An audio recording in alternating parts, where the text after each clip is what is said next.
Lah, yang saya khawatirkan, yang saya takutkan adalah kalian dibantu oleh YouTuber yang menawarkan tempat karena banyak sekali yang nggak ingin pulang, telepon YouTuber, disuruh nginap di rumahnya, terus bayar sewu,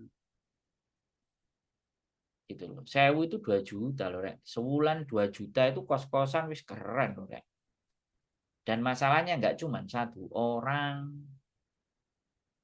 banyak orang. Kenapa sih nggak mau pulang?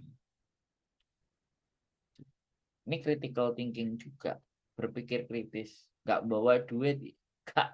Jogja kos-kosan banyak, nginep dulu di hotel, habis itu cari kos-kosan. Ada Grab, ada Gojek, waduh, terus nggak mau repot ya sudah. Ya kan? Nanti bikin kos-kosan aja.